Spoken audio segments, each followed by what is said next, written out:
바쁜 당신이 알아야 할 모든 것 여기에 있습니다. KBS 1라디오 김성환의 시사야. 한미연합훈련 사전연습이 시작된 오늘 김여정 북한 노동당 부부장이 남조선 당국자들의 배신적인 처사에 강한 유감을 표한다는 내용의 비난 담화를 발표했습니다. 담화에서는 북한이 한동안 언급하지 않았던 주한미군 철수 요구가 다시 등장하기도 했는데요. 북한은 오늘 오후 남북 군 통신선과 공동연락사무소 채널을 통한 정기통화에도 응답하지 않았다고 합니다. 남북 간 통신 연락선이 복원된 지 14일 만에 다시 불통 상황을 맞은 겁니다. 아주대 통일연구소 정대진 교수 연결해서 북한이 이번 담화 어떻게 봐야 하는지 조금 더 자세한 얘기 나눠보겠습니다. 교수님 안녕하십니까? 네, 안녕하십니까? 네.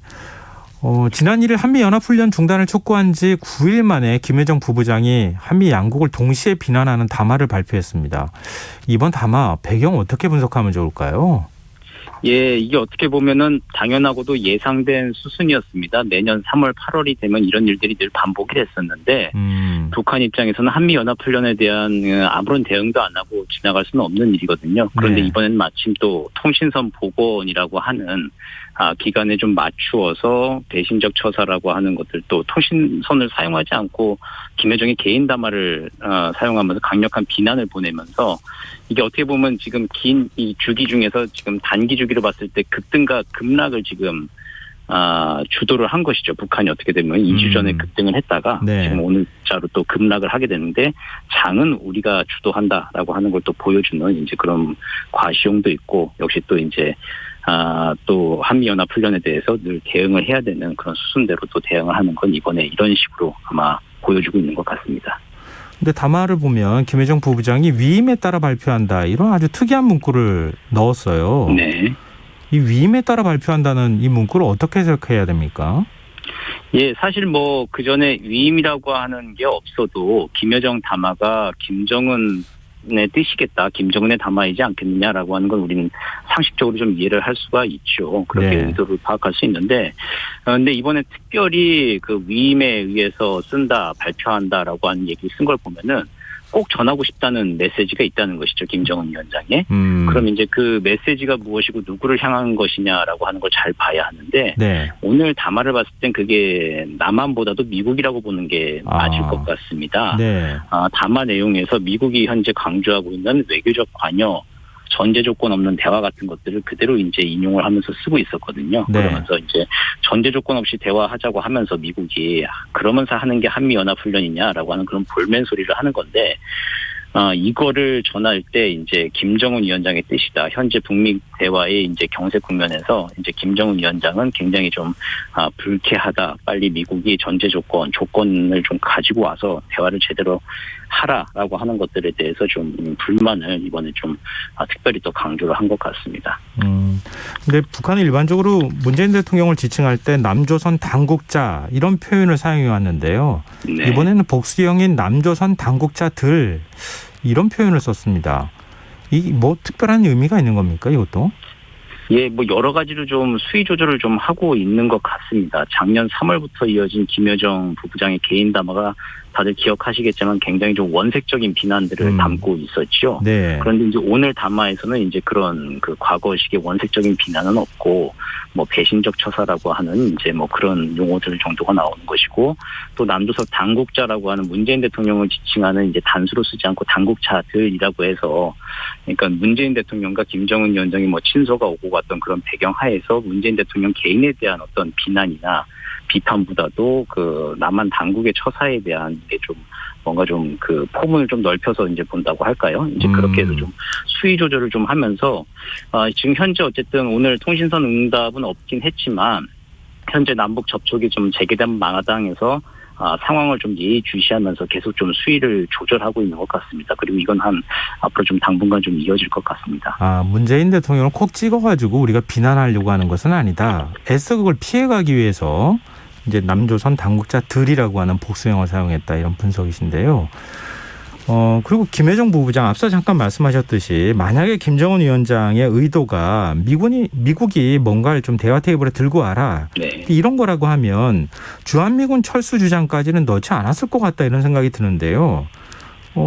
왜냐하면 과거에도 사실 이게 굉장히 논란이 많이 됐던 건데 굳이 주장을 넣었습니다. 이건 어떤 의미입니까? 지금 미국을 상당히 좀 북한이 오래 기다린 거거든요. 사실은 보면 2019년 하노이 노딜 이후에 지금 횟수로 보면 한 3년째 지금 그 미국이 새로운 계산법을 가져오길 기다리고 있는 상황인데 네. 그런 상황에서 미국과의 대화 조건의 협상값을 지금 계속 좀 높이는 주장 중이라고 볼 수 있겠죠. 사실 주한미군 철수 이야기를 북한이 꺼내든 건 2018년 이래 지금 처음 있는 일입니다. 네. 그래서 이제 그 미국이 새로운 계산법을 좀 가지고 올 때 이제 주한미군 문제도 이제 이야기할 수 있다라고 하는 일종의 좀 엄포이겠죠. 사실 2019년도 2월 28일에 하노이 노딜이 될 때 그날 그 하노이에서 리용호 외무상이 전 세계 기자들을 불러놓고 원래 우리가 미국하고 얘기해야 되는 것은 정치 군사적인 근본 문제인데 우리는 이제 그 비핵화 협상장에 와서 제재 완화 얘기만 했는데 그것도 안 들어줬다. 그러니까 앞으로 새로운 계산법을 미국이 가져와라. 이제 그런 주장을 하는 게 마지막이었습니다. 이제 그때 이후로 그 미군 얘기는 안 했었는데 이제 어쨌든 주한미군이라고 하는 이게 새로운 조건 자기들 안 꺼내려고 했었는데 지금 상황이 이렇게 됐으니 2018년도 이전의 상황으로 돌아가서 주한미군 문제라고 하는 근본 문제도 미국하고 이야기해야 되겠다. 이제 그 대화의 협상값은 시간이 갈수록 자꾸 높아진다. 이제 이런 것들을 지금 강조하려고 하는 것 같습니다. 근데 북측은 유은 통치를 굉장히 중요하게 생각하지 않습니까? 네. 그러니까 할아버지인 김일성 주석, 또 아버지인 김정일 국방위원장 경우에도 주한미군 주둔을 사실상 용인했잖아요. 그런 발언을 내놓은 것으로 알고 있는데 이걸 좀 뒤집는 듯한 발언을 내놓는 거, 이것도 같은 맥락이라고 이해할 수 있나요? 그러니까 그 과거의 선대 지도자들이 주한미군의 존재를 좀 사실상 인정한 듯한 했던 그때 당시의 상황과 배경을 좀 봐야 되는데요. 네. 기억하시면은 다들 그때 대화 국면이 펼쳐지고 있을 때였습니다. 남북 정상회담도 했을 때고 어쨌든 북미 간에 뭐 고위급 회담들도 열리고 하는 그런 국면들이 펼쳐질 때 주한미군의 주둔을 뭐 사실상 인정할 수 있다라고 하는 이제 그런 일단의 발언들이 좀 나오기도 했었는데.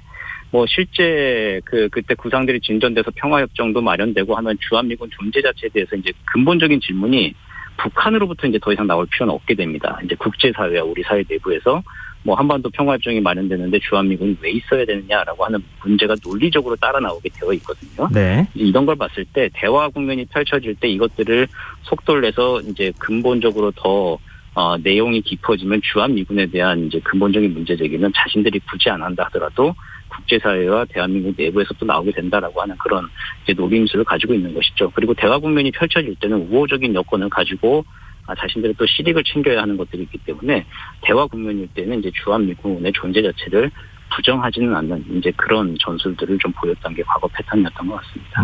일각에서는 북미 협상이 대화 테이블이 마련된다 하더라도 이 비핵화 협상이 만약에 그 주요 의제로 오르게 되면 사실 합의할 수 있는 부분이 별로 없잖아요. 근데 오를 부분에 대해서 지금 우려하는 목소리도 내놓고 있는데 그럴 일이 혹시 벌어지지는 않을까요?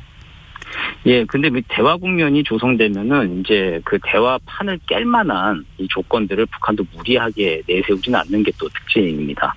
이제 그렇기 때문에 그걸 이해하고 어쨌든 북한이 대화의 가시권 안으로 들어와서 계속 협상판이 좀 벌어지도록 하는 것이 이제 우리한테는 좀 가장 중요한 것이고요.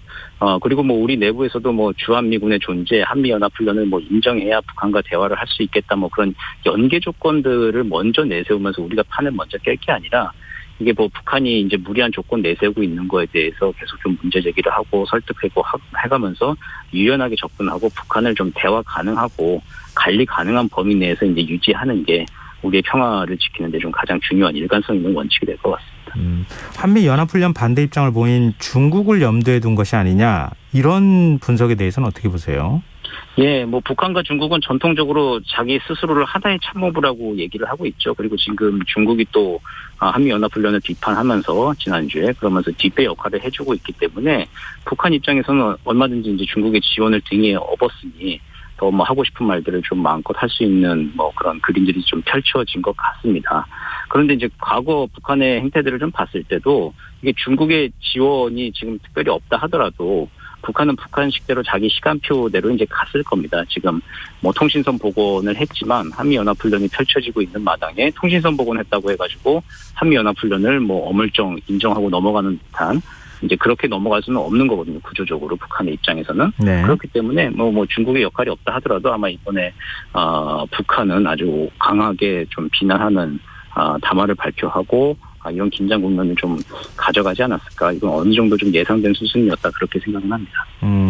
북한이 오늘 오후 군 통신선과 남북 공동연락사무소 채널을 통한 정기통화에 응답하지 않았다고 하는데요. 다시 네. 이 연락 채널을 다 끊어버리는 거 아닙니까?